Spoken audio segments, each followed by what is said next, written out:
ദൈവവചനത്തിൽ നിന്നുള്ള ചിന്തയ്ക്കായി എബ്രായരുടെ പുസ്തകം 4-ാം അധ്യായം അതിൻ്റെ 9-ാം വചനം നമുക്ക് വായിക്കാം. The book of Hebrews chapter 4 verse 9. ആകയാൽ ദൈവത്തിന്റെ ജനത്തിന് ഒരു ശബ്ബത്ത് വിശ്രമം ശേഷിച്ചിരിക്കുന്നു. യെസ്, ദൈവജനത്തിന് ഒരു ശബ്ബത്തിന്റെ വിശ്രമം, സ്വസ്ഥത ശേഷിച്ചിരിക്കുന്നു. So there remains a Sabbath rest for the people of God. ഇത് മഹത്തായ ഒരു ദൈവ വാഗ്ദത്തമാണ്. ഓരോ ദൈവമക്കൾക്കും ഉൾക്കൊള്ളാനും മുറുകെ പിടിക്കുവാനും കൊള്ളാവുന്ന ഒരു പ്രോമിസാണ്, ഒരു വാഗ്ദത്തമാണ് ഇത്. ഇത് ദൈവമക്കൾക്കാണ്, ദൈവജനത്തിനാണ് ദൈവം നൽകിയിരിക്കുന്നത് എന്ന് പറഞ്ഞിരിക്കുന്നു. എല്ലാ മനുഷ്യർക്കും ഇത് അവകാശമാക്കുവാൻ സാധ്യമല്ല. യേശുക്രിസ്തുവിൽ കൂടെ യേശുവിനെ രക്ഷകനും നാഥനുമായി സ്വീകരിച്ച് ദൈവമക്കളായി തീർന്നിട്ടുള്ളവർക്കാണ് ഈ ആന്തരികമായ സ്വസ്ഥത, ഇന്നർ റെസ്റ്റ് അവകാശമാക്കുവാൻ സാധിക്കുന്നത്. ഇന്ന് അത് സംബന്ധിച്ച് ചില കാര്യങ്ങൾ പങ്കുവയ്ക്കുവാൻ ഞാൻ ആഗ്രഹിക്കുന്നു. നാം 2 ആഴ്ച മുമ്പ് ഈ കാര്യത്തിൻ്റെ ചില വശങ്ങൾ ചിന്തിക്കുകയുണ്ടായി. ദൈവം നൽകുന്ന വിശ്രമം അഥവാ സ്വസ്ഥതയെക്കുറിച്ച് നാം അന്ന് ചിന്തിച്ചു. ഇന്ന് അതിൻ്റെ തുടർച്ചയായിരിക്കും. ഇത് എങ്ങനെയാണ് ലഭിക്കുന്നത്, ഇത് ആർക്കാണ് ലഭിക്കുന്നത്, ഈ കാര്യങ്ങളൊക്കെ നാം ഇന്ന് കേൾക്കുന്നതായിരിക്കും. ഒരു ശബ്ബത്തിന്റെ സ്വസ്ഥത, അതിൻ്റെ 1-ാം വാക്യം കൂടെ വായിക്കാം. എബ്രായർ 4-ാം അധ്യായം അതിൻ്റെ 1-ാം വാക്യം.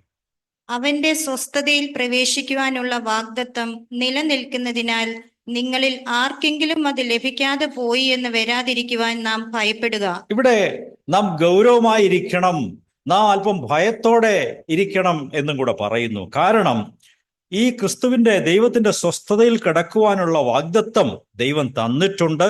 അത് അവശേഷിക്കുന്നു, ഇപ്പോഴും അത് നിലനിൽക്കുന്നു.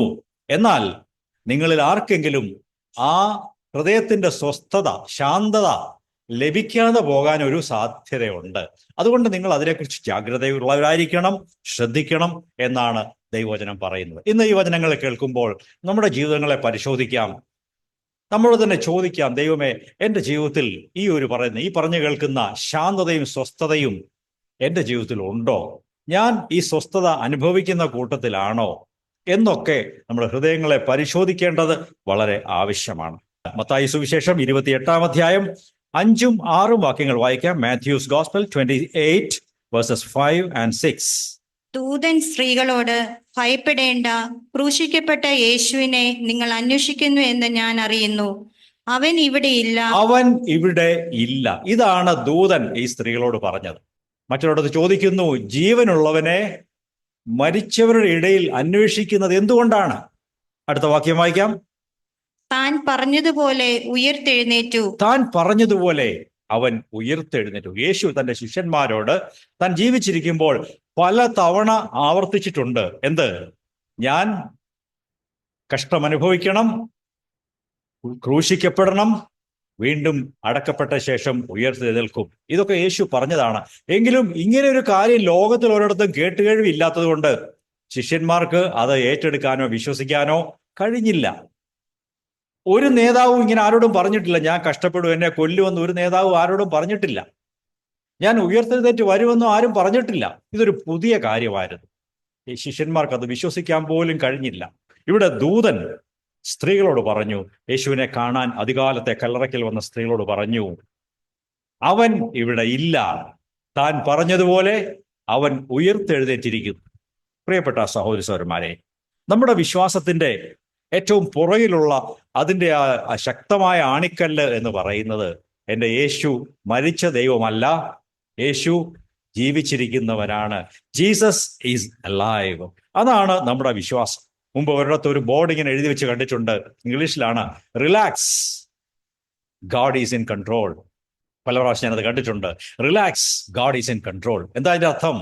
നിങ്ങൾ ശാന്തമായി സ്വസ്ഥമായിരിക്കുക, കാരണം എല്ലാ കാര്യങ്ങളുടെയും നിയന്ത്രണം എൻ്റെ ദൈവത്തിൻ്റെ കയ്യിലാണ്. ദൈവമാണ് എല്ലാം നിയന്ത്രിക്കുന്നത്. വേറെ രീതി പറഞ്ഞാൽ, ദൈവമക്കളെ, ദൈവവൈതങ്ങളെ, നിങ്ങൾ ആരും വെപ്രാളം പിടിക്കണ്ട, അസ്വസ്ഥരാകണ്ട, അയ്യോ നിലവിളിച്ച് ഓടി നടക്കണ്ട. ദൈവമാണ് സിംഹാസനത്തിൽ ഇരിക്കുന്നത്. മാത്രമല്ല, ഈ യേശു, മരിച്ച് അടക്കപ്പെട്ട യേശു 3-ാം നാൾ ഉയർത്തെഴുന്നേറ്റു. അവിടുന്ന് ഇന്നും ജീവിക്കുന്നു. അതാണ് ദൈവമക്കൾക്കുള്ള സ്വസ്ഥതയുടെ കാരണം. നമ്മുടെ ഉള്ളിൻ്റെ ഉള്ളിൽ ആന്തരികമായ ഒരു സ്വസ്ഥത അനുഭവിക്കുവാൻ കഴിയുന്നതിന്റെ കാരണം യേശു ജീവിച്ചിരിക്കുന്നു എന്നുള്ളതാണ്. ഈ ലോകത്തിൽ അനേകം ദൈവങ്ങളും ദേവതമാരും ഒക്കെ ഉണ്ടെങ്കിലും ഇന്നും ജീവിക്കുന്നവൻ, മരണത്തെ അതിജീവിച്ച് ഉയർത്തെഴുന്നേറ്റ് വന്നവൻ ഒരാളെ ഉള്ളൂ. അത് നമ്മുടെ കർത്താവായ യേശുവാണ്. വിശ്വാസമുണ്ടോ? നമുക്കത് മുറുകെ പിടിച്ച് പറയാമോ? എൻ്റെ യേശു ജീവിക്കുന്നു. നമുക്കത് വീണ്ടും വീണ്ടും നമ്മോട് തന്നെ പറയാം. അതുകൊണ്ട് നമുക്കെന്താ ഗുണം? എന്താ പ്രയോജനം? യേശു ഉയർത്തെഴുന്നേറ്റ് ഇന്നും ജീവിക്കുന്നു, സത്യം, സമ്മതിച്ചു. എന്താ പ്രയോജനം? അതിനൊരു പ്രയോജനമുണ്ട്. വിശ്വസിക്കുന്നവരെ സംബന്ധിച്ച് അവർക്ക് പറയാം, എൻ്റെ ജീവിതത്തിൽ വരുന്ന ചെറുതും വലുതുമായ എല്ലാ പ്രശ്നങ്ങളും, പ്രതിസന്ധികളും, ബുദ്ധിമുട്ടുകളും, വിഷമങ്ങളും, നിരാശകളും, അല്ലെങ്കിൽ അപമാനങ്ങളും, ഇതിനെയൊക്കെ തരണം ചെയ്യുവാനും കൈകാര്യം ചെയ്യാനും എൻ്റെ യേശു ജീവിക്കുന്നത് കൊണ്ട് എനിക്ക് സാധിക്കും. He is alive to help me. എന്നെ സഹായിക്കുവാൻ, എന്നെ പിടിച്ചു നിർത്തുവാൻ ഈ യേശു ജീവിക്കുന്നവനാണ്, മതിയായവനാണ്. ആ രീതിയിൽ വേണം യേശുവിൻ്റെ ഉയർപ്പിനെ നാം കാണാൻ. അതൊരു സംഭവമായി മാത്രം കരുതിയാൽ പോരാ. ഈ ജീവിക്കുന്നവനായ യേശു എനിക്ക് വേണ്ടി ജീവിക്കുന്നവനാണ്.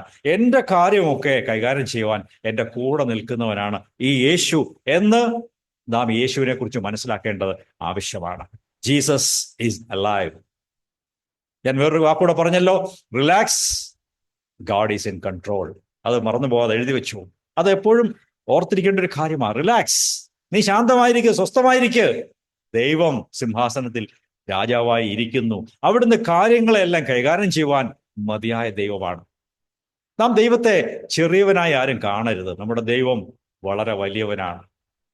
ഈ അഖിലാണ്ടത്തെ സൃഷ്ടിച്ചവൻ, അതിനേക്കാൾ വലിയവനായ ഒരു ദൈവത്തിലാണ് നമ്മുടെ വിശ്വാസം. ആ ദൈവം നമ്മുടെ പിതാവാണ്.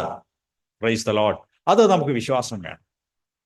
അങ്ങനെയുള്ള വിശ്വാസം നമ്മിൽ സജീവമാകുമ്പോൾ നമുക്ക് ദൈവം വാഗ്ദത്തം ചെയ്ത ഈ ആന്തരികമായ സ്വസ്ഥത, ഇന്നർ റെസ്റ്റ് സത്യമായി തീരും. ഞാൻ കുറച്ച് ദൃഷ്ടാന്തങ്ങൾ കാണിക്കാം, ചില ബൈബിൾ വചനങ്ങൾ വായിക്കാം, എന്നിട്ട് ഞാൻ അവസാനിപ്പിക്കാം. ചില ദൃഷ്ടാന്തങ്ങൾ നോക്കുക. ദൈവഭക്തന്മാർ അനേകം നഷ്ടങ്ങളിൽ കൂടെ, അനേകം വേദനകളിൽ കൂടെയും അപമാനത്തിൽ കൂടെയും അല്ലെങ്കിൽ വെല്ലുവിളിയിൽ കൂടെയൊക്കെ കടന്നുപോയപ്പോഴും അവർ പിടിച്ചു നിന്നിട്ടുണ്ട്. അവരുടെ ഉള്ളിൽ ശാന്തതയുണ്ടായിരുന്നു.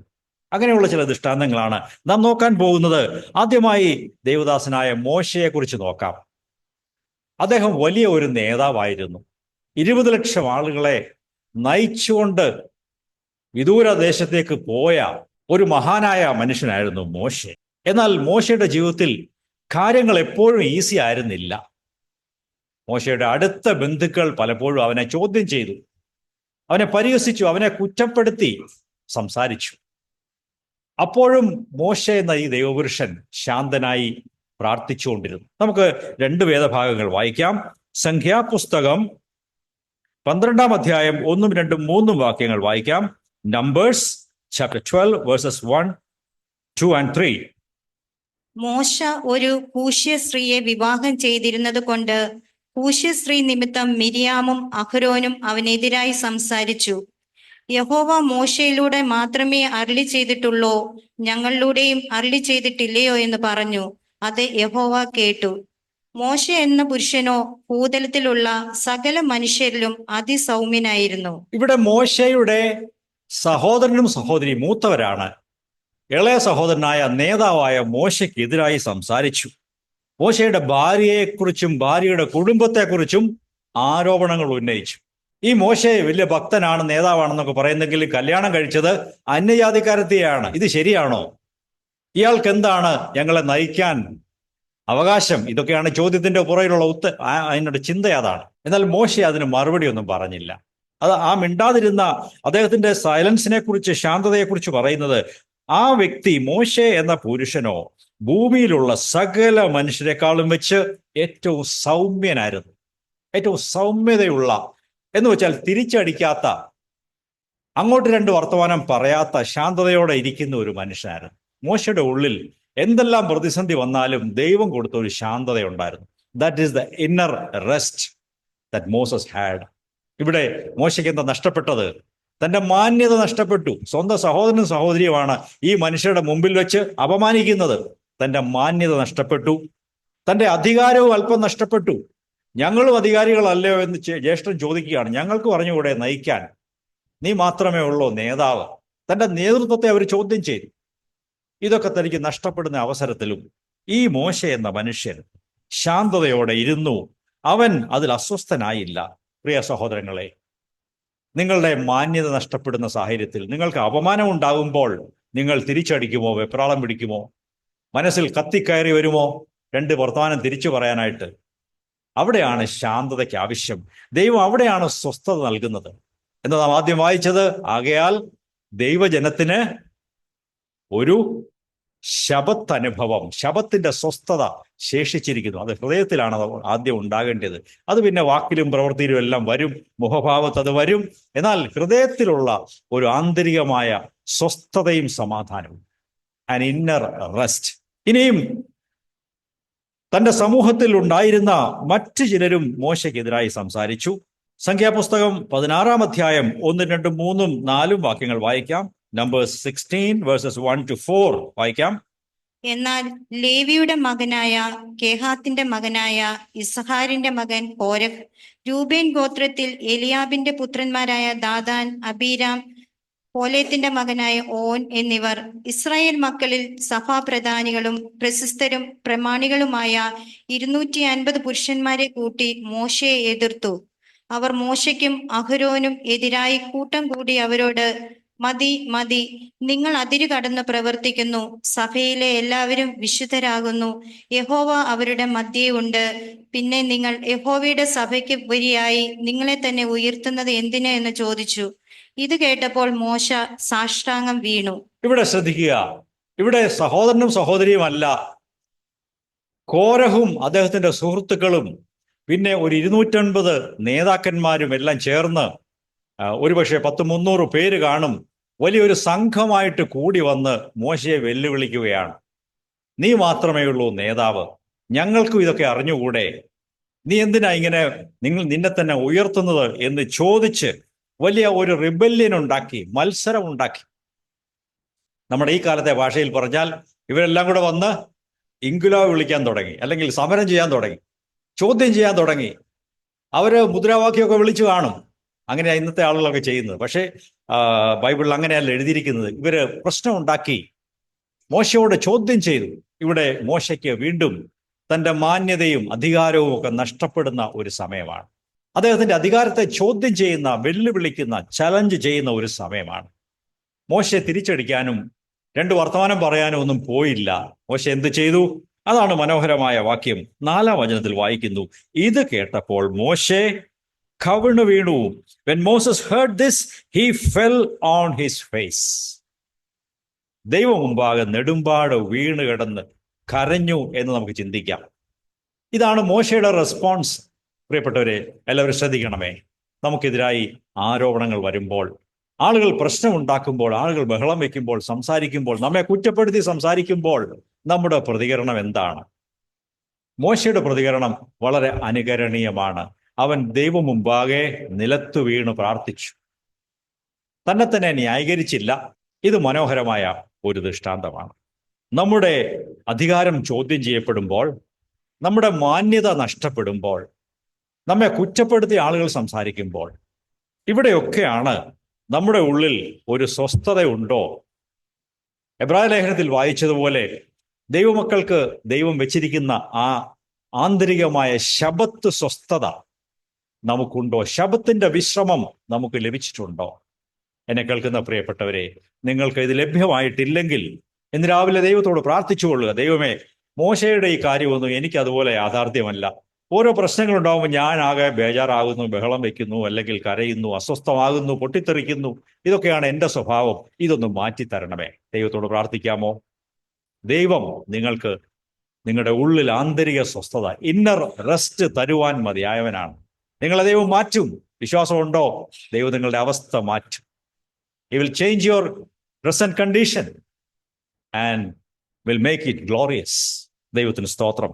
അടുത്ത ഒരു ദൃഷ്ടാന്തം ഇയ്യോബാണ്. ഞാൻ വേദഭാഗം തുറന്ന് വായിക്കുന്നില്ല. ഇയ്യോബിന്റെ കാര്യം നമുക്ക് എല്ലാവർക്കും അറിയാം. അടിക്കടി നാം ഇയ്യോബിനെ കുറിച്ച് ധ്യാനിക്കാറുണ്ട്. ദൈവം തന്നെ സാക്ഷ്യപ്പെടുത്തിയ ഭക്തനായ ഒരു മനുഷ്യൻ. അദ്ദേഹത്തിന്റെ കയ്യിൽ ബൈബിളോ 10 കൽപ്പനകളോ ഇങ്ങനെയുള്ള കാര്യങ്ങളോ ഒന്നും ഉണ്ടായിരുന്നില്ല. ഇതിനൊക്കെ മുമ്പാണ് അദ്ദേഹം ജീവിച്ചിരുന്നത്. എങ്കിലും ദൈവത്തെക്കുറിച്ച് ഒരു കേട്ടുകേഴ്വി അദ്ദേഹത്തിനുണ്ടായിരുന്നു. അതിൻ്റെ അടിസ്ഥാനത്തിലാണ് ദൈവഭയത്തോടുകൂടെ ജീവിച്ചതും ദൈവഭക്തിയോടെ ജീവിച്ചതും നിഷ്കളങ്കനും നേരുള്ളവനും ദോഷം വിട്ടകലുന്നവനും യഹോവയെ ഭയപ്പെടുന്നവനുമായി ഈ 4 അളവുകളിൽ താൻ സർട്ടിഫിക്കറ്റ് പ്രാപിച്ചു എന്ന് പറയാൻ സാധിക്കും. എന്നാൽ ഒടുവിൽ അദ്ദേഹം ദൈവത്തെ കാണുമ്പോൾ അത് അനുതാപത്തിലേക്കും കണ്ണുനീരിലേക്കും മാനസാന്തരത്തിലേക്കും ഒക്കെ വഴി മാറുന്നതായിട്ട് 42-ാം അധ്യായത്തിൽ നാം കാണുന്നുണ്ട്. എന്നാൽ ഇയ്യോബിനെ കുറിച്ച് പറഞ്ഞാൽ അദ്ദേഹത്തിന്റെ സമ്പത്ത് മുഴുവൻ ഒരു ദിവസം പെട്ടെന്ന് നഷ്ടപ്പെട്ടു. നമുക്ക് ആർക്കും അങ്ങനെ ഒരിക്കലും ഉണ്ടായിട്ടില്ല. നമ്മുടെ രാജ്യത്ത് അങ്ങനെ ഒരു ദിവസം കൊണ്ട് എല്ലാം നഷ്ടപ്പെടാറില്ല. എന്നാൽ സകല സമ്പത്തും, മൃഗസമ്പത്തും, വീടും, പിന്നെ ഉണ്ടായിരുന്ന 10 മക്കളും എല്ലാം ഒരു ദിവസം നഷ്ടപ്പെട്ടു. അത് വളരെ വളരെ യുണീക്കായ, അൺയൂഷ്വലായ ഒരു കാര്യമാണ്, അസാധാരണമായ കാര്യമാണ്. അതിനുശേഷം കുറച്ചു കഴിഞ്ഞപ്പോൾ എന്ത് സംഭവിച്ചു? ഉണ്ടായിരുന്ന ആരോഗ്യവും നഷ്ടപ്പെട്ടു. ദേഹം മുഴുവനും വ്രണങ്ങളും പഴുപ്പും ചൊറിച്ചിലും ഒക്കെ ആയിട്ട് വലിയ വലിയ ദുരന്തത്തിൽ, വലിയ പ്രതിസന്ധിയിൽ അദ്ദേഹമായി. അപ്പോൾ ഞാൻ പറയട്ടെ, അദ്ദേഹത്തിന് സമ്പത്ത് മുഴുവൻ നഷ്ടപ്പെട്ടു, പക്ഷേ സ്വസ്ഥത നഷ്ടപ്പെട്ടില്ല. ഉള്ളിൽ ഒരു ദൈവികമായ ബോധ്യവും സമാധാനവും ഉണ്ടായിരുന്നു. മക്കൾ 10 പേരും ഒരു ദിവസം മരിച്ചുപോയി. നമുക്ക് ആർക്കെങ്കിലും അങ്ങനെ ഉണ്ടായിട്ടുണ്ടോ? ഇല്ല. 10 മക്കൾ ഒരു ദിവസം കടന്നുപോയി. ആന്തരിക സ്വസ്ഥത നഷ്ടപ്പെട്ടില്ല. എന്താ പറഞ്ഞത്? യഹോവ തന്നു, യഹോവ എടുത്തു, അവന്റെ നാമം വാഴ്ത്തപ്പെടട്ടെ. Price the Lord. എല്ലാ നഷ്ടങ്ങൾക്കായും ഞാൻ സ്തോത്രം ചെയ്യുന്നു എന്നാണ് താൻ പറഞ്ഞത്. ഇത് നമുക്കൊക്കെ അനുഗമിക്കുവാൻ, ഫോളോ ചെയ്യാൻ, അനുകരിക്കാൻ കൊള്ളാവുന്ന ഒരു നല്ല മാതൃകയാണ്. വീട്ടിൽ ആരെങ്കിലും മരിച്ചുപോയെന്ന് വരാം. മക്കളോ ഭർത്താവോ ഭാര്യയോ അപ്പനോ അമ്മയോ ഒക്കെ മരിച്ചുപോയെന്ന് വരാം. ഈ ലോക മനുഷ്യരെ പോലെ വാവിട്ട് നിലവിളിച്ച് ഒരു സീൻ ഉണ്ടാക്കരുത്. കർത്താവ് തന്നു, കർത്താവ് എടുത്തു, പ്രൈസ് ദി ലോർഡ് എന്ന് പറയുന്ന ഒരു ശാന്തത നമുക്കുണ്ടാകണം. അത് ശരിയാണോ? ആ ശാന്തത വേണം. ദുഃഖവും പ്രയാസവും ഒക്കെ കാണും, എങ്കിലും ഒരു ശാന്തത ദൈവമക്കൾക്കുണ്ട്. അദ്ദേഹം തൻ്റെ മക്കളും ഒരു ദിവസം ആരോഗ്യവും എല്ലാം നഷ്ടപ്പെട്ടു, എങ്കിലും ദൈവത്തിലുള്ള ആശ്രയവും വിശ്വാസവും തനിക്ക് നഷ്ടപ്പെട്ടില്ല. ആന്തരികമായ സ്വസ്ഥത ഉണ്ടായിരുന്നു. ഇടയ്ക്ക് അദ്ദേഹം പറയുന്നുണ്ട്, എൻ്റെ ദൈവം ജീവിക്കുന്നു എന്നൊരു വാക്യം ഇടയ്ക്കുണ്ട്. എനിക്കതറിയാം, എൻ്റെ ദൈവം ജീവിക്കുന്നു, അവൻ ഒരിക്കൽ പൊടിമേൽ നിൽക്കും, അവനെ ഞാൻ കാണും എന്നൊക്കെ പറയുന്നുണ്ട്. പ്രത്യാശയാണത്. ഇന്നർ റെസ്റ്റ്, ആന്തരികമായ സ്വസ്ഥത, ഒരു വിശ്രമം ദൈവമക്കൾക്ക് ദൈവം വെച്ചിട്ടുണ്ട്. ഞാൻ പല ദൃഷ്ടാന്തങ്ങൾ പറഞ്ഞു. 3-ാമത്തെ ദൃഷ്ടാന്തം നമുക്കിത് അറിയാവുന്നതുകൊണ്ടാണ് ഞാൻ പേര് പറഞ്ഞു പോകുന്നത്. ഹബക്കൂക്കാണ്. അദ്ദേഹം ഒരു പ്രവാചകനായിരുന്നു. ചെറിയ പ്രവാചകന്മാരിൽ ഒരാളാണ് ഹബക്കൂക്ക്. ഹബക്കൂക്കിനെ കുറിച്ച് പറഞ്ഞാൽ അദ്ദേഹം ഒരു പ്രവാചകനും ഒരു കൃഷിക്കാരനുമായിരുന്നു എന്നാണ് ഞാൻ മനസ്സിലാക്കുന്നത്. കാരണം ഒരു കൃഷിക്കാരന് വരാവുന്ന നഷ്ടങ്ങളെക്കുറിച്ചാണ് അദ്ദേഹം പറയുന്നത്. എന്തെല്ലാം പ്രശ്നവും നഷ്ടവും ഉണ്ടായാലും ഞാൻ എൻ്റെ ദൈവത്തിൽ സന്തോഷിക്കും എന്ന് ഹബക്കൂക്ക് പറയുന്നു. നമുക്ക് ആ ഒരു വചനം നമ്മുടെ ഉത്സാഹത്തിനായി എടുക്കാം. ഹബക്കൂക്കിന്റെ പുസ്തകം 3-ാം അധ്യായം അതിന്റെ 17 മുതൽ 19 വരെ വായിക്കാം. Habakkuk chapter 3 verses 17 onwards. അത്തിവൃക്ഷം തളിർക്കുകയില്ല, മുന്തിരിവള്ളിയിൽ അനുഭവം ഉണ്ടാകുകയില്ല, ഒലിവ് മരത്തിന്റെ പ്രയത്നം നിഷ്ഫലമായി പോകും, നിലങ്ങൾ ആഹാരം വിളയിക്കുകയില്ല. കൃഷിയെ സംബന്ധിച്ച 4 കാര്യങ്ങൾ അദ്ദേഹം എടുത്തു പറയുന്നു. ഫലവൃക്ഷങ്ങൾ 3 എണ്ണം, പിന്നെ 2 എണ്ണം, പിന്നെ എണ്ണ തരുന്ന ഒലിവ് വൃക്ഷം, പിന്നെ നിലത്ത് ഭക്ഷണം കഴിക്കാൻ ഗോതമ്പും യവവും ഒക്കെ വിളയുന്ന നിലത്തെ കൃഷി വിളവുകൾ. ഇങ്ങനെ 4 തരത്തിലുള്ള വിളവുകളും പട്ടുപോയി, നശിച്ചുപോയി. ഒരു കർഷകനെ സംബന്ധിച്ച് അടുത്ത വർഷത്തേക്ക് അവന് ഭക്ഷിക്കാനുള്ളതൊന്നും ഇല്ല. ഒരു വർഷം കൃഷി ചെയ്തുണ്ടാക്കുന്നത് വെച്ചാണ് അടുത്ത വർഷം അവർ ജീവിക്കുന്നത്. ഈ കർഷകനായ ഈ പ്രവാചകനെ സംബന്ധിച്ച് അദ്ദേഹം പറയുകയാണ്, ഇങ്ങനെയൊക്കെ സംഭവിച്ചാലും ഞാൻ അതുകൊണ്ട് അസ്വസ്ഥനാവുകയില്ല, കാരണം എൻ്റെ ദൈവം ജീവിക്കുന്നു. അടുത്ത വാക്യം കൂടെ വായിക്കാം. തുടർന്ന്, എങ്കിലും ഞാൻ ആട്ടിൻകൂട്ടം തൊഴുത്തിൽ നിന്ന് നശിച്ചു പോകും, ഗോശാലകളിൽ കന്നുകാലി ഉണ്ടാകുകയില്ല. എങ്കിലും ഞാൻ യഹോവയിൽ ആനന്ദിക്കും, എന്റെ രക്ഷയുടെ ദൈവത്തിൽ സന്തോഷിക്കും. നോക്കുക, ഇവിടെ 6 കൂട്ടം കാര്യങ്ങൾ. കൃഷിയെ സംബന്ധിച്ച നേരിട്ടുള്ള കൃഷി വിളവുകൾ 4 എണ്ണം, പിന്നെ കന്നുകാലികളും ആട്ടിൻകൂട്ടവും അത് 5ഉം 6ഉം, അങ്ങനെ 6 തരത്തിലുള്ള ഒരു കർഷകന്റെ എല്ലാ നേട്ടങ്ങളും അദ്ദേഹത്തിന് നഷ്ടപ്പെടുകയാണ്. ഇതെല്ലാം നഷ്ടപ്പെട്ടു പോയി, പൂജ്യമായി. എങ്കിലും എന്ത് ചെയ്യുകയാണ്? ഞാൻ യഹോവയിൽ ആനന്ദിക്കും. ഇത് ദൈവത്തെ അറിയുന്ന ഒരു മനുഷ്യന്റെ സ്വസ്ഥതയുടെ അനുഭവമാണ്. ഞാൻ ദൈവത്തിൽ ആനന്ദിക്കും. പ്രിയപ്പെട്ടവരെ, നമുക്കൊന്നും ഇതുപോലെ എല്ലാം നഷ്ടപ്പെട്ടിട്ടില്ല. ചിലപ്പോൾ അല്പം മാന്യത നഷ്ടപ്പെട്ട് കാണും. ആരെങ്കിലും കളിയാക്കുകയോ അപമാനിക്കുകയോ ചെയ്തെന്ന് വരാം. ചിലപ്പോൾ ആരോഗ്യത്തിന് ക്ഷതമുണ്ടായെന്ന് വരാം. ക്ഷീണമോ രോഗമോ ഒക്കെ വന്നെന്ന് വരാം. ചിലപ്പോൾ ആക്സിഡന്റ് വന്നെന്ന് വരാം. ചിലപ്പോൾ പണം നഷ്ടപ്പെട്ടു എന്ന് വരാം. ആരെങ്കിലും പറ്റിച്ചുകൊണ്ട് പോയെന്ന് വരാം. അല്ല, ഇതൊക്കെ സംഭവിക്കാവുന്നതാണ്. ഇതെല്ലാം ഒന്നിച്ചു വരുന്നില്ല, ഓരോന്നോരോന്നായിട്ട് വല്ലപ്പോഴേ വരാറുള്ളൂ. എന്നാൽ ഈ മനുഷ്യനെ സംബന്ധിച്ച് ഇതെല്ലാം ഒറ്റ ദിവസം വന്നു. ഇയ്യോബിന് ഒരു ദിവസം കൊണ്ട് ഇതെല്ലാം പോയി. ഇവരൊക്കെ ദൈവത്തെ അറിഞ്ഞവരായിരുന്നു. അവരുടെ ഉള്ളിൽ വലിയ സ്വസ്ഥതയുണ്ടായിരുന്നു. ഇദ്ദേഹം പറയുകയാണ്, യഹോവയായ കർത്താവ് എന്റെ ബലമാകുന്നു, അവൻ എൻ്റെ കാൽ പേടമാൻ കാൽ പോലെ ആക്കുന്നു, ഉന്നതികളിൽ മേൽ എന്നെ നടക്കുമാറാക്കുന്നു. Price the Lord. ഈ മനുഷ്യൻ ഇതൊക്കെ നഷ്ടം സംഭവിച്ചിട്ടും ഹൃദയത്തിലെ സ്വസ്ഥതയ്ക്ക് ഒരു കുറവും വന്നില്ല. ഇത് എനിക്കും നിങ്ങൾക്കും ഇത് അനുഭവിക്കുവാൻ കഴിയുമോ? നാം ഒക്കെ ഹബക്കൂക്കിനേക്കാളും ഇയ്യോബിനേക്കാളും മോശയെക്കാളും ഒക്കെ ഉയർന്ന ഒരു തലത്തിലാണ് ദൈവം നമ്മെ നിർത്തിയിരിക്കുന്നത്.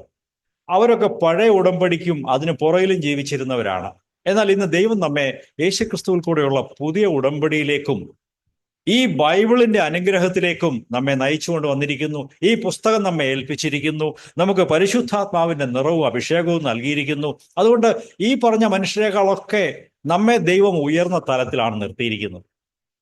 അതുകൊണ്ട് തന്നെ നമുക്ക് ഇവരെക്കാളും ആന്തരികമായ സ്വസ്ഥത അനുഭവിച്ച് ജീവിക്കുവാൻ വലിയ സാധ്യതയുണ്ട്.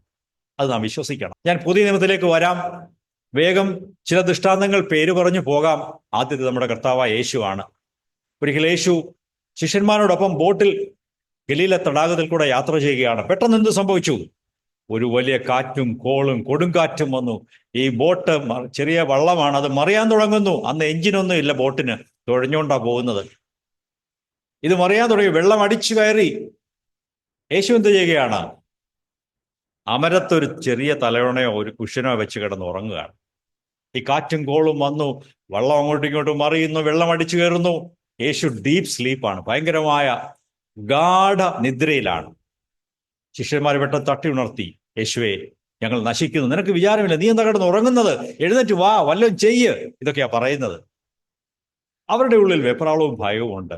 എന്നാൽ യേശുവിന് ഒരു വെപ്രാളവുമില്ല. അതാണ് നാം ആദ്യം ഇന്ന് രാവിലെ വായിച്ചത്. എബ്രായർ 4-ാം അധ്യായം 9-ാം വാക്യം. ആകയാൽ ദൈവജനത്തിന് ഒരു ശബ്ബത്ത് അനുഭവം, ആന്തരികമായ സ്വസ്ഥതയുടെ അനുഭവം ദൈവം വാഗ്ദാനം ചെയ്തിരിക്കുന്നു, ശേഷിപ്പിച്ചിരിക്കുന്നു.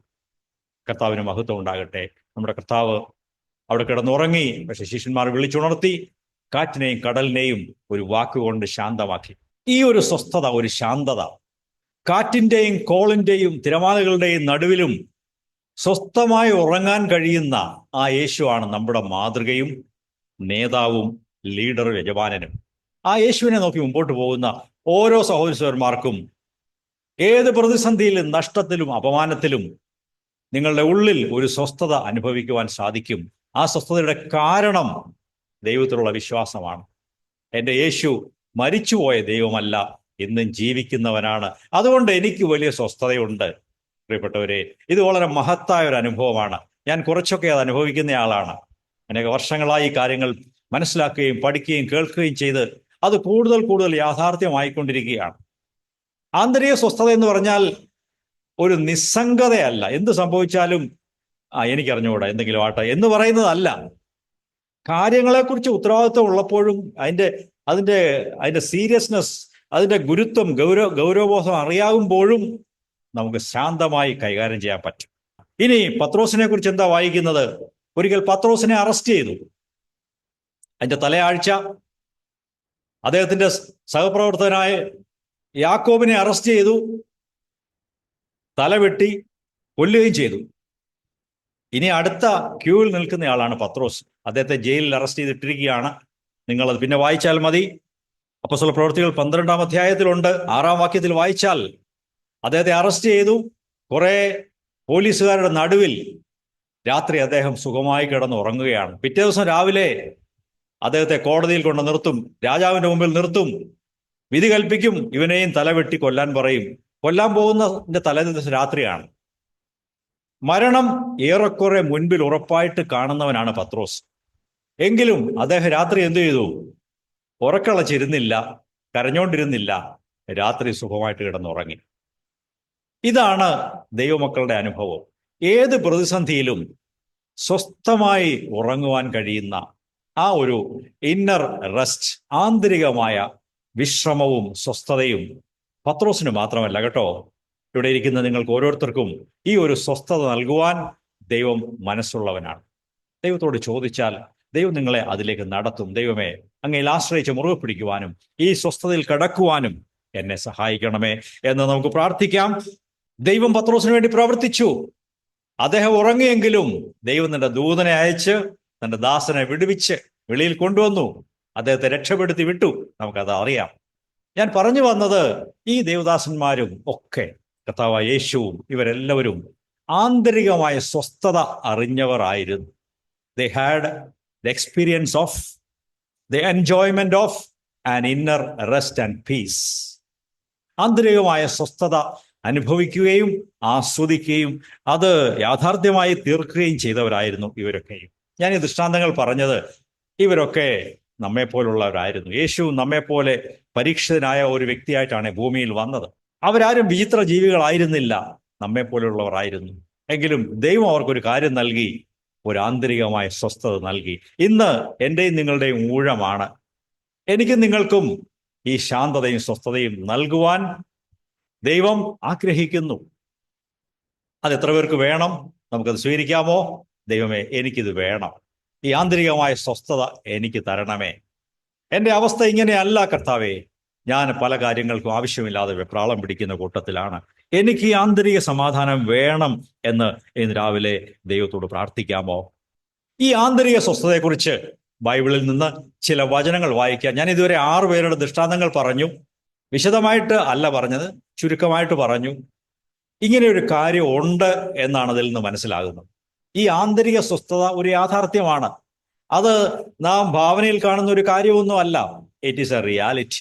പുറപ്പാട് പുസ്തകം 33-ാം അധ്യായം 14-ാം വാക്യം വായിക്കാം. Exodus chapter 33 verse 14.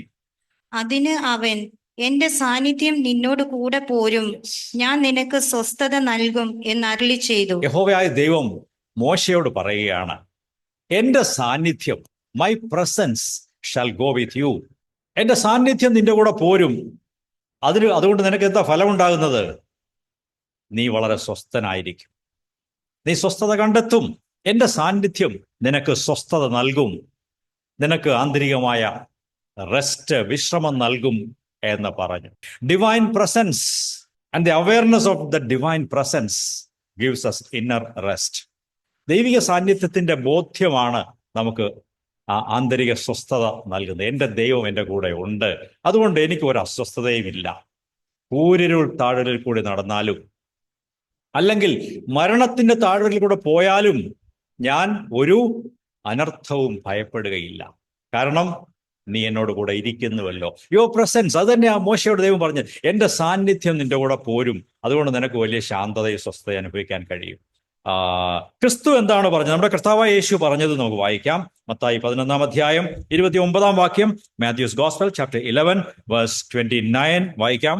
ഞാൻ സൗമ്യതയും താഴ്മയും ഉള്ളവനാകയാൽ എന്റെ നുകം വഹിച്ച് എന്നിൽ നിന്ന് പഠിക്കുവീൻ, എന്നാൽ നിങ്ങൾ നിങ്ങളുടെ ആത്മാക്കൾക്ക് ആശ്വാസം കണ്ടെത്തും. എന്റെ അടുത്ത് വന്ന് എന്നിൽ നിന്ന് പഠിക്കുവീൻ. താഴ്മയും സൗമ്യതയും എന്താണെന്ന് എന്നിൽ നിന്ന് പഠിക്കുവീൻ. അങ്ങനെ പഠിച്ചാൽ നിങ്ങളുടെ ആത്മാക്കൾക്ക് സ്വസ്ഥതയും ശാന്തതയും കിട്ടും. എല്ലാ ബഹളവും വെപ്രാളവും അസ്വസ്ഥതയും എല്ലാം മാറിപ്പോകും. നിങ്ങളുടെ ഉള്ളിൽ ഒരു സ്വസ്ഥത ഉണ്ടാകും. യേശുവിൻ്റെ അടുത്ത് വന്ന് യേശുവിലേക്ക് നോക്കി അവനിൽ നിന്ന് പഠിച്ചാൽ നമുക്കും, പ്രിയപ്പെട്ടവരെ, വലിയ സ്വസ്ഥതയും ശാന്തതയും അനുഭവിക്കുവാൻ സാധിക്കും. ഇതെങ്ങനെയാണ് ഈ സ്വസ്ഥത കിട്ടുന്നത്? 2-3 കാര്യങ്ങൾ കൂടെ ഞാൻ പറയട്ടെ. How A person can get this inner rest. ഈ സ്വസ്ഥത കിട്ടുന്നത് വിശ്വാസത്താലാണ്.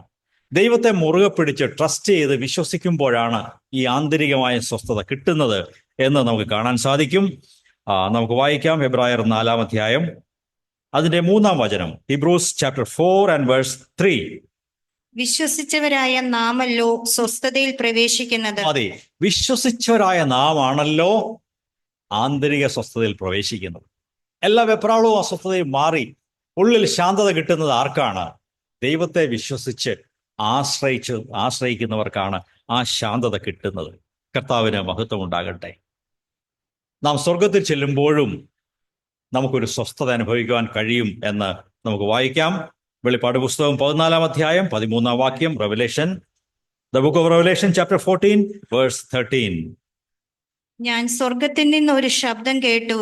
അത് പറഞ്ഞത്, എഴുതുക, ഇന്നു മുതൽ കർത്താവിൽ മരിക്കുന്ന മൃതന്മാർ ഭാഗ്യവാന്മാർ. അതെ, അവർ തങ്ങളുടെ പ്രയത്നങ്ങളിൽ നിന്ന് വിശ്രമിക്കേണ്ടതാകുന്നു. അവരുടെ പ്രവൃത്തി അവരെ പിന്തുടരുന്നു എന്ന് ആത്മാവ് പറയുന്നു. ഇവിടെ സ്വർഗത്തിൽ ചെല്ലുമ്പോൾ ദൈവഭക്തന്മാരെ കുറിച്ച് പറയുകയാണ്, അവർ ഇനി സ്വസ്ഥതയിൽ പ്രവേശിക്കേണ്ടവരാകുന്നു. They are going to experience their rest and peace. അവരുടെ പ്രയത്നങ്ങൾ ധാരാളം ഉണ്ടായിരുന്നു. ആ പ്രയത്നങ്ങളൊക്കെ അവസാനിച്ചു. അവർക്ക് ദൈവം സ്വസ്ഥത സ്വർഗത്തിൽ കൊടുക്കുന്നു.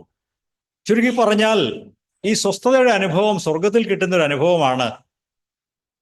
ഈ ഭൂമിയിലായിരിക്കുമ്പോഴും ദൈവമക്കൾക്ക് സ്വസ്ഥത അനുഭവിക്കുവാൻ സാധിക്കും. കർത്താവിന് മഹത്വം ഉണ്ടാകട്ടെ. ഈ ആന്തരിക സ്വസ്ഥതയെക്കുറിച്ച് ഇതാർക്കാണ് കിട്ടുന്നത് എന്നും കൂടെ ഞാൻ പറയട്ടെ. എങ്ങനെയാണെന്ന് വെച്ചാൽ വിശ്വസിക്കുന്നവർക്കാണ്, വിശ്വാസത്താലാണത് കിട്ടുന്നത്. ഇനി ആർക്കൊക്കെയാണ് ഈ ആന്തരിക സ്വസ്ഥത കിട്ടുന്നത് എന്ന് കാണാൻ സാധിക്കും. ഒന്നാമത് പറയുന്നത്, ദൈവത്തെ അനുസരിക്കുന്നവർക്ക് വലിയ സ്വസ്ഥത കിട്ടുന്നു.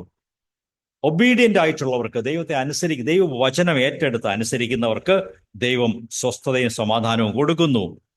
സങ്കീർത്തനങ്ങൾ 119, 165 വചനം. Psalm 119 വേഴ്സ് 165 വായിക്കാം. നിന്റെ ന്യായപ്രമാണത്തോട് പ്രിയമുള്ളവർക്ക് മഹാസമാധാനമുണ്ട്. അവർക്ക് വീഴ്ചയ്ക്ക് കാരണം ഒന്നുമില്ല. ആർക്കാണ് മഹാസമാധാനമുള്ളത്? Great peace, great inner rest ആർക്കാണുള്ളത്? നിന്റെ വചനങ്ങളോട് പ്രിയമുള്ളവർക്ക്, നിന്റെ വചനത്തെ ഏറ്റെടുത്ത് അനുസരിക്കുന്നവർക്ക്, അത് പ്രമാണിക്കുന്നവർക്ക് മഹാസമാധാനമുണ്ട്. ദൈവത്തോട് പ്രാർത്ഥിക്കാമോ? കർത്താവേ, ഈ മഹാസമാധാനം എനിക്കും വേണം. ഇപ്പോൾ അങ്ങനെയല്ല. ഇപ്പോൾ അസ്വസ്ഥതയും പ്രയാസവും വിഷമങ്ങളും ഒക്കെ ഉണ്ട്, പൊട്ടിത്തെറിയുണ്ട്, കരച്ചിലുണ്ട്. എന്നാൽ നിന്റെ വചനം പ്രമാണിക്കുവാനും അതിനെ സ്നേഹിക്കുവാനും ഇഷ്ടപ്പെടുവാനും അത് ഏറ്റെടുത്തുകൊണ്ട് അനുസരിച്ച് ജീവിക്കുകയും ചെയ്തുകൊണ്ട് ആ മഹാസമാധാനത്തിലേക്ക് എന്നെ നടത്തണമേ. അത് മനോഹരമായ ഒരു പ്രാർത്ഥനയായിരിക്കും. നാം ദൈവത്തെ ആശ്രയിക്കുമ്പോൾ വലിയ സമാധാനമുണ്ട്. അത് ഒരു വചനം വായിക്കാം. യെശയ്യാവിന്റെ പുസ്തകം 26 അധ്യായം 3 വാക്യം. The book of Isaiah chapter 26 verse 3. മനസ്സ് ഉറപ്പിച്ചിരിക്കുന്നവൻ നിന്നിൽ ആശ്രയം വെച്ചിരിക്കുന്നത് കൊണ്ട് നീ അവനെ പൂർണ്ണ സമാധാനത്തിൽ സംരക്ഷിക്കുന്നു. ദൈവത്തിൽ മനസ്സ് ഉറപ്പിച്ചു വെച്ചിരിക്കുന്ന ഒരു മനുഷ്യൻ, അവൻ ദൈവത്തെ ആശ്രയിക്കുന്നു, മുറുകെ പിടിക്കുന്നു. അതുകൊണ്ട് എന്താ അതിന്റെ റിസൾട്ട് എന്താണ്? വലിയ ഒരു ആന്തരികമായ സമാധാനവും സ്വസ്ഥതയും. ദൈവത്തിൽ മനസ്സുറപ്പിച്ച് പൂർണ്ണ ആശ്രയത്തോടെ ദൈവത്തെ മുറുകെ പിടിക്കുന്നവർക്ക് ദൈവം അവരെ പൂർണ്ണ സമാധാനത്തോടെ കാക്കുന്നു. ഇതൊക്കെ നമുക്കറിയാൻ സാധിക്കും. അതുകൊണ്ട് ആർക്കാണ് ഈ സമാധാനം കിട്ടുന്നതെന്ന് ചോദിച്ചാൽ, ഈ സ്വസ്ഥത ആർക്ക് കിട്ടുമെന്ന് ചോദിച്ചാൽ, ദൈവത്തെ അനുസരിക്കുന്നവർക്കും ദൈവത്തെ ആശ്രയിച്ച് മുറുകെ പിടിക്കുന്നവർക്കും ദൈവം കൊടുക്കുന്നതാണ് ഈ ആന്തരികമായ സ്വസ്ഥത. ഇതിനെ ക്രിസ്തുവിന്റെ സമാധാനം എന്നും വിളിക്കാം. പുതിയ നിയമത്തിലേക്ക് വരുമ്പോൾ യേശു പറഞ്ഞിട്ടുണ്ട്, ഞാൻ എൻ്റെ സമാധാനം, എൻ്റെ സ്വസ്ഥത നിങ്ങൾക്ക് തരുന്നു എന്ന് പറഞ്ഞിട്ടുണ്ട്. ആ വചനം കൂടെ വായിക്കാം. ഇതൊക്കെ വാഗ്ദത്തങ്ങളാണ്. ആന്തരികമായ സ്വസ്ഥതയും സമാധാനവും ദൈവത്തിന്റെ വാഗ്ദത്തങ്ങളാണ്. യോഹന്നാൻ 14 അധ്യായം 27 വാക്യം. John's gospel chapter 14 verse 27. സമാധാനം ഞാൻ നിങ്ങൾക്ക് തന്നിട്ട് പോകുന്നു, എന്റെ സമാധാനം ഞാൻ നിങ്ങൾക്ക് തരുന്നു. ലോകം തരുന്നത് പോലെയല്ല ഞാൻ നിങ്ങൾക്ക് തരുന്നത്. നിങ്ങളുടെ ഹൃദയം കലങ്ങരുത്, ഭ്രമിക്കുകയും അരുത്. എന്റെ സമാധാനം ഞാൻ നിങ്ങൾക്ക് തരുന്നു. ഇവിടെ ശിഷ്യന്മാരോട് പറയുകയാണ്, നിങ്ങൾ കലങ്ങിപ്പോകണ്ട, എന്റെ സമാധാനം നിങ്ങൾക്ക് ഞാൻ തന്നേച്ചു പോകുന്നു. അതാർക്കും നിങ്ങളോട് കവർന്നു കളയാൻ സാധ്യമല്ലാത്ത ഒരു സമാധാനമാണ്. ഇതൊരു വാഗ്ദത്തമാണ്. It's A promise. എന്റെ സമാധാനം ഞാൻ നിങ്ങൾക്ക് തന്നേച്ചു പോകുന്നു. അത് വിശ്വസിച്ച് ഏറ്റെടുക്കാമോ? കർത്താവായ യേശുവേ, അവിടുത്തെ സമാധാനം എനിക്ക് പ്രോമിസ് ചെയ്തിട്ടാണ് അവിടുന്ന് പോയത്. ഈ ദിവസങ്ങളിൽ ജീവിക്കുമ്പോൾ, ഈ കാലഘട്ടത്തിൽ അങ്ങയുടെ സമാധാനത്തിൽ ജീവിപ്പാൻ. എൻ്റെ ഉള്ളിൽ ആ സമാധാനം നിറഞ്ഞ് കവിയട്ടെ, അത് ഞാൻ അനുഭവിക്കട്ടെ. Let me enjoy your inner rest and peace. നമുക്ക് ദൈവത്തോട് ഇന്ന് രാവിലെ പ്രാർത്ഥിച്ചുകൊണ്ടിരിക്കാം. ഈ വചനങ്ങൾ കേൾക്കുമ്പോൾ തന്നെ നിങ്ങൾ പ്രാർത്ഥിച്ചുകൊണ്ടിരിക്കണം. യേശു ഒരിക്കൽ 2 സഹോദരിമാരുടെ വീട്ടിൽ പോയി. എന്താണ് അവരുടെ പേര്? ഒരാൾ മാർത്തയും ഒരാൾ മറിയയും. രണ്ട് സ്വഭാവക്കാരാണ്. ഒരാള് വലിയ അസ്വസ്ഥതയും വെപ്രാളവും ഉള്ള ആളാണ്. ഒരാൾ ശാന്തമായി യേശുവിൻ്റെ കാൽക്കലിരുന്ന് ഈ വചനങ്ങളെ കേട്ട് സ്വീകരിച്ചുകൊണ്ടിരിക്കുന്ന മറ്റൊരു സഹോദരിയാണ് മാർത്തയും മറിയയും. മാർത്ത വളരെ വെപ്രാളം പിടിച്ചു, അസ്വസ്ഥമായി കുഴഞ്ഞു. അടുക്കളയിലെ ജോലി തിരക്കും എല്ലാമായിട്ട് സഹോദരിയെക്കുറിച്ചുള്ള ആരോപണങ്ങളും കുറ്റം പറച്ചിലും എല്ലാമായിട്ട് അവൾ വളരെ മനസ്സസ്വസ്ഥമായി, വളരെ കുഴങ്ങിയിട്ട് യേശുവിൻ്റെ അടുത്ത് നിന്ന് സംസാരിച്ചു. കർത്താവേ, ഇവളെ അങ്ങോട്ട് പറഞ്ഞു വിടും അടുക്കളയിലോട്ട്, ഇങ്ങനെ ഇരുന്നാൽ പോരാ. വലിയ അസ്വസ്ഥതയാണ്, വെപ്രാളം പിടിച്ച് കുഴഞ്ഞുപോയി. കർത്താവിൻ്റെ വചനം വായിച്ച് അവൻ്റെ പാദത്തിൽ ഇരുന്ന് പ്രാർത്ഥിച്ചാൽ നമുക്ക് വലിയ സ്വസ്ഥതയുണ്ട്. ഈ മാർത്തയ്ക്കും മറിയെ പോലെ ആകാൻ സാധിക്കും. നമ്മിൽ പലരും മാർത്തയെ പോലെയുള്ളവരാണ്. പെട്ടെന്ന് കുഴഞ്ഞു പോകുന്നവരാണ്, അസ്വസ്ഥപ്പെടുന്നവരാണ്. എന്നാൽ നമുക്കും യേശുവിൻ്റെ അടുത്ത് വന്ന് ഈ സമാധാനവും ഇന്നർ റെസ്റ്റും ആന്തരിക സ്വസ്ഥതയൊക്കെ പ്രാപിച്ച് വരുന്ന കാലങ്ങളിൽ കുറച്ചുകൂടെ സന്തോഷമുള്ളവരായി മറ്റുള്ളവരെ അനുഗ്രഹിച്ചുകൊണ്ട് മുമ്പോട്ട് പോകാൻ സാധിക്കും. Yes or no? അത് സാധിക്കും. Praise the Lord. അതിനാണ് ദൈവം ഈ വചനങ്ങളെ നമ്മളെ കേൾപ്പിക്കുന്നത്. കർത്താവിന് സ്തോത്രം. ഞാൻ ഇനി ഒരു ചോദ്യം ചോദിച്ചും അവസാനിപ്പിക്കാം. എന്തുകൊണ്ടാണ് അസ്വസ്ഥതകളൊക്കെ ഹൃദയത്തിൽ ഉണ്ടാകുന്നത്? എന്തുകൊണ്ടാണ് അസമാധാനവും വെപ്രാളവും ഉണ്ടാകുന്നത്? ശാന്തതയില്ലാത്തത് എന്തുകൊണ്ടാണ്? അതിനും ദൈവവചനമായ ബൈബിൾ ഉത്തരം നൽകുന്നുണ്ട്. അതിൻ്റെ കാരണം നമ്മിലുള്ള പാപ സ്വഭാവമാണ്. പലതരം ദുഷ്ടതയും പാപ സ്വഭാവങ്ങളുമാണ് ഈ അസ്വസ്ഥതയ്ക്ക് കാരണം എന്ന് കാണാൻ സാധിക്കും. നമുക്കൊരു വചനം യെശയ്യാവിൽ നിന്ന് വായിക്കാം. യെശയ്യാവിന്റെ പുസ്തകം 57-ാം അധ്യായം 20-ാം വചനം. ഐസയാ ചാപ്റ്റർ 57 വേഴ്സ് 20. ദുഷ്ടന്മാരോ കലങ്ങി മറിയുന്ന കടൽ പോലെയാകുന്നു. അതിന് സ്വസ്ഥമായിരിക്കുവാൻ സാധ്യമല്ല. അതിലെ വെള്ളം ചേറും ചെളിയും മുകളിലേക്ക് തള്ളുന്നു. സ്വസ്ഥമായിരിക്കാതെ കലങ്ങി മറിയുന്ന കടൽ പോലെ ആണ് ചിലരുടെ ഹൃദയം. അവരുടെ പേരെന്താണ്? അവർ എങ്ങനെയുള്ളവരാണ്? അവർ ദുഷ്ടന്മാരാണ്. അവർ പാപത്തിൽ ജീവിക്കുന്നവരാണ്. അവരുടെ ഉള്ളിൽ പാപവും ദുഷ്ടതയും തിന്മയും ഉണ്ട്. അതിങ്ങനെ കലങ്ങി മറിഞ്ഞു വരും. എപ്പോഴും അസ്വസ്ഥതയാണ് അവർക്കുള്ളത്. മറ്റൊരു വചനം കൂടെ യെശയ്യാവിൽ നിന്ന് വായിക്കാം. യെശയ്യാവിന്റെ പുസ്തകം 48-ാം അധ്യായം 22-ാം വാക്യം നമുക്ക് നോക്കാം. ദുഷ്ടന്മാർക്ക് സമാധാനം ഇല്ല എന്ന് യഹോവ അരുളിച്ചെയ്യുന്നു. അത് കർത്താവിന്റെ ഒരു പ്രഖ്യാപനമാണ്. ദുഷ്ടന്മാർക്ക് എന്തില്ല? സ്വസ്ഥതയില്ല, സമാധാനവുമില്ല. എപ്പോഴും അസ്വസ്ഥതയും വെപ്രാളവും ബഹളവുമേ ഉള്ളൂ. എപ്പോഴും ഒച്ചയും ബഹളമേ ഉള്ളൂ. എന്നാൽ നമ്മുടെ ദുഷ്ടതയൊക്കെ വിട്ടുകളഞ്ഞ് യേശുവിൻ്റെ അടുത്ത് വന്ന് ശാന്തമായി താഴ്മയോടെ സൗമ്യതയോടെ അവിടുത്തെ വചനങ്ങളെ കേട്ടാൽ നിങ്ങളുടെ ആത്മാക്കൾക്ക് ശാന്തതയും സ്വസ്ഥതയും കിട്ടും. പാപം ചെയ്യുന്നവർക്ക് സ്വസ്ഥതയില്ല, സമാധാനമില്ല. വെളിപ്പാട് പുസ്തകം 14-ാം അധ്യായം 11-ാം വാക്യം കൂടെ വായിക്കാം. Revelation chapter 14 verse 11. അവരുടെ ദണ്ഡനത്തിന്റെ പുക എന്നേക്കും പൊങ്ങും. മൃഗത്തെയും അതിന്റെ പ്രതിമയും നമസ്കരിക്കുന്നവർക്കും അതിന്റെ പേരിന്റെ മുദ്ര ഏൽക്കുന്ന ഏവനും രാവും പകലും ഒരു സ്വസ്ഥത ഉണ്ടാകുകയില്ല. രാവും പകലും, ശ്രദ്ധിക്കണമേ, രാവും പകലും ഈ കൂട്ടർക്ക് ഒരു സ്വസ്ഥതയുമില്ല. എപ്പോഴും അസ്വസ്ഥതയാണ്, വെപ്രാളമാണ്. There is no inner rest and peace. ആർക്കാണ്? പിശാചിന്റെ മുദ്ര ഏൽക്കുന്നവർക്ക്, സാത്താന്റെ കൂടെ നടക്കുന്നവർക്ക്, സാത്താന്റെ ശബ്ദം കേട്ട് പാപത്തിൽ ജീവിക്കുന്നവർക്ക്, ഈ പിശാചിന്റെ മുദ്രയേൽക്കുകയും അതിൻ്റെ പ്രതിമയെ നമസ്കരിക്കുകയും ചെയ്യുന്നവർക്ക് രാവും പകലും ഒരു സ്വസ്ഥതയുമില്ല. നമ്മുടെ ജീവിതത്തിൽ അസ്വസ്ഥതയുണ്ടെങ്കിൽ അതിൻ്റെ കാരണം കണ്ടുപിടിക്കണം. നാം ശ്രദ്ധിക്കാത്ത ചില പാപ സ്വഭാവങ്ങൾ നമ്മിൽ ഉണ്ടാകാം. നമ്മിൽ ചില ദുഷ്ടതകളും തിന്മകളും ഉണ്ടാകാം. മറ്റുള്ളവരെ എപ്പോഴും സംശയത്തോടെ കാര്യങ്ങൾ കാണുകയും ചെയ്യുന്നവരായിരിക്കാം. മറ്റുള്ളവരെ കുറിച്ച് നല്ലതൊന്നും നമ്മുടെ മനസ്സിലില്ല. ഇങ്ങനെയൊക്കെ വരുമ്പോൾ അസ്വസ്ഥത കൂടി വരും. ദൈവമേ, എൻ്റെ മനസ്സിനെ ഒന്ന് ശരിയാക്കണമേ, അതിനെ ശാന്തമാക്കണമേ, നല്ല ചിന്തകൾ കൊണ്ട് ഹൃദയത്തെ നിറയ്ക്കണമേ. ഇന്ന് രാവിലെ പ്രാർത്ഥിക്കുക. നിശ്ചയമായിട്ടും കർത്താവ് നമ്മെ സഹായിച്ച് മുമ്പോട്ട് കൊണ്ടുപോകും. എൻ്റെ വാക്കുകളെ ഉപസംഹരിക്കട്ടെ. ക്രിസ്തീയ ജീവിതം എന്ന് പറയുന്നത് അത് ആന്തരിക സമാധാനവും സ്വസ്ഥതയും നിറഞ്ഞ ഒരു ജീവിതമാണ്. എന്നാൽ ക്രിസ്തീയ ജീവിതത്തിന്റെ തുടക്കത്തിൽ അങ്ങനെ ആയിരിക്കണമെന്നില്ല. എന്നാൽ കാലം ചെല്ലും തോറും ഒരു വലിയ രൂപാന്തരം, പുരോഗമനപരമായ എ പ്രോഗ്രസീവ് ട്രാൻസ്ഫോർമേഷൻ, രൂപാന്തരം ദൈവം നമ്മിൽ തന്നുകൊണ്ടിരിക്കും.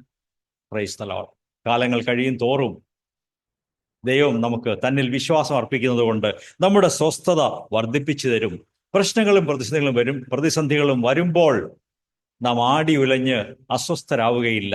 നാം അവിടെയൊക്കെ സ്വസ്ഥമായിരിക്കുവാൻ, ശാന്തമായിരിക്കുവാൻ നമുക്ക് ദൈവം നമ്മെ പഠിപ്പിക്കും. കാരണം നാം ദൈവത്തിൽ വിശ്വസിക്കുന്നു, ആശ്രയിക്കുന്നു. എൻ്റെ ദൈവം ജീവിക്കുന്നു. അതാണ് ഈസ്റ്ററിന്റെ സന്ദേശം. Jesus is alive. യേശു ജീവിക്കുന്നു. എൻ്റെ പ്രശ്നങ്ങളെ കൈകാര്യം ചെയ്യുവാൻ അവൻ പ്രാപ്തനാണ്. അവിടുന്ന് അതിന് ശക്തനാണ്. അതുകൊണ്ട് എൻ്റെ കാര്യങ്ങളെ ഞാൻ കർത്താവിൻ്റെ കയ്യിലോട്ട് ഭരമേൽപ്പിച്ചിരിക്കുകയാണ്. പ്രിയപ്പെട്ടവരെ, നമ്മുടെ ജീവിതങ്ങളെ ഔവണ്ണം ദൈവത്തിലേക്ക് സമർപ്പിക്കാം. ക്രിസ്തീയ ജീവിതം ഒരു ചെറിയ സ്വർഗം പോലെയാണ്. ദൈവത്തിൻ്റെ വഴി അറിഞ്ഞ് കർത്താവിൽ മുമ്പോട്ട് ജീവിക്കുമ്പോൾ നമ്മുടെ വ്യക്തി ജീവിതങ്ങളും കുടുംബ ജീവിതങ്ങളും ഒക്കെ കൂടുതൽ സമാധാനവും സന്തോഷവും ഉള്ളതായി ഒരു കൊച്ചു സ്വർഗമായി തീരുന്നത് കാണാൻ സാധിക്കും. നിങ്ങൾ ഏതെങ്കിലും പള്ളിയുടെ ശവക്കല്ലറയിൽ കയറി പോയിട്ടുണ്ടോ? അനേകം കല്ലറകൾ അവിടെ കാണും. ടൂം സ്റ്റോണുകളെല്ലാം കാണും. അതിലൊക്കെ പലയിടത്തും എഴുതി വെച്ചിരിക്കുന്ന 3 അക്ഷരങ്ങളുണ്ട്. എന്താണത്? RIP, rest in peace. ഈ കല്ലറകളുടെ അകത്ത് വലിയ സ്വസ്ഥതയാണ്. ഒരു വെപ്രാളവുമില്ല, അസ്വസ്ഥതയുമില്ല, ശാന്തതയാണ്. അല്ല, ഭയങ്കര ശാന്തമായിട്ട്. അവർ തമ്മിൽ വഴക്കൊന്നുമില്ല, ചീത്തയും വർത്തമാനവും വഴക്കൊന്നുമില്ല. ഇവരെല്ലാം അടുത്തടുത്താണ് കിടക്കുന്നത്. വലിയ സ്വസ്ഥതയും ശാന്തതയുമാണ് ഈ കല്ലറകളിലുള്ളത്. ഓക്കെ, എന്താ കാരണം? അവരെല്ലാവരും മരിച്ചുപോയി എന്നുള്ളതാണ് കാരണം. അത് തന്നെയാണ് നമ്മുടെ പ്രശ്നവും. നമ്മുടെ സ്വയം, നമ്മുടെ ഈഗോ, ഞാൻ മിസ്റ്റർ ആയി, മിസസ് ആയി, ഞാൻ എൻ്റെ സ്വയം ജീവിച്ചിരിക്കുന്നു. അതുകൊണ്ടാണ് റെസ്റ്റ് ഇല്ലാത്തത്, സ്വസ്ഥതയില്ല. ഓരോ പ്രശ്നം, ആരെങ്കിലും എന്തെങ്കിലും പറയും, നമ്മുടെ സ്വയത്തിനത് കൊള്ളും. ആകെ അസ്വസ്ഥതയായി, വിഷമമായി, കരച്ചിലായി, വെപ്രാളമായി, തിരിച്ചടിക്കാനുള്ള ചിന്തയായി, പല പല കാര്യങ്ങൾ എഴുന്നേറ്റ് വരും. എന്നാൽ ദൈവം നമ്മുടെ ഹൃദയത്തിന്റെ മുമ്പിൽ, ജീവിതത്തിന്റെ മുമ്പിൽ എഴുതാൻ ആഗ്രഹിക്കുന്നു റെസ്റ്റ് ഇൻ പീസ്. ഇവൻ ശാന്തതയുള്ള വ്യക്തിയാണ്, ഇവൾക്ക് സ്വസ്ഥതയുണ്ട്. ദൈവത്തെ ആശ്രയിക്കുന്നത് കൊണ്ട് ഉള്ള സ്വസ്ഥതയുള്ള ഒരു വ്യക്തിയാണ് ഈ ആൾ എന്ന് നമ്മെക്കുറിച്ച് ദൈവം പറയാൻ ആഗ്രഹിക്കുന്നു. അടുത്തിടെ ഒരു സഹോദരന് വലിയ ആക്സിഡന്റ് ഉണ്ടായി, റോഡിൽ വീണു. ഇങ്ങനെയൊക്കെ ആയിട്ടും ആ സഹോദരന് ഒരു അസ്വസ്ഥത ഉണ്ടായില്ല. അതിന് കാരണക്കാരനായ ആളിനോട് വളരെ സ്നേഹത്തോടെ സംസാരിക്കാനും അയാളെ അനുഗ്രഹിക്കുവാനും ഒക്കെ സാധിച്ചു. നമുക്കറിയാവുന്ന കാര്യമാണ്. അതെങ്ങനെ സാധിച്ചു? എങ്ങനെ ഈ സ്വസ്ഥതയും ശാന്തതയും കിട്ടി? അത് ദൈവം കൊടുത്തതാണ്. യേശുവിനെ അറിഞ്ഞതുകൊണ്ട് കിട്ടിയ ഒരു അനുഭവമാണ് അത്. സ്വയത്തിന് മരിച്ചു. എൻ്റെ ഈഗോ പെട്ടെന്ന് മൂർഖൻ പാമ്പിനെ പോലെ എഴുന്നേറ്റ് വരുന്ന ആ സ്വയം ഉണ്ടല്ലോ, പെട്ടെന്ന് കോപിച്ച് പൊങ്ങി വരുന്ന ആ സ്വയം, പത്തി വിടർത്തുന്ന ആ സ്വയം മരിച്ചു കഴിയുമ്പോൾ പിന്നെ ശാന്തതയുണ്ട്, പിന്നെ സ്വസ്ഥതയുണ്ട്. മറ്റുള്ളവരോട് നമുക്ക് സ്നേഹമായി ഇടപെടുവാൻ സാധിക്കും. ദൈവം നമ്മെ ഈ വചനങ്ങളാൽ ഈ ആഴ്ച മുമ്പോട്ട് നയിക്കട്ടെ എന്ന് ഞാൻ പ്രാർത്ഥിക്കുകയാണ്. എൻജോയ്മെന്റ് ഓഫ് ഇന്നർ റെസ്റ്റ്, ആന്തരികമായ സ്വസ്ഥതയുടെ അനുഭവം, ആസ്വാദനം, അത് അനുഭവിക്കുക. അത് ദൈവമക്കൾക്ക് ദൈവം വെച്ചിരിക്കുന്ന കാര്യമാണ്. നമുക്ക് ഓരോരുത്തർക്കും ദൈവം ഈ ദിവസങ്ങളിൽ ഇങ്ങനെയുള്ള സ്വസ്ഥതയുള്ള ഒരു ജീവിതം വെച്ചിട്ടുണ്ട്. നമുക്കത് വിശ്വാസത്താൽ ഏറ്റെടുക്കാം.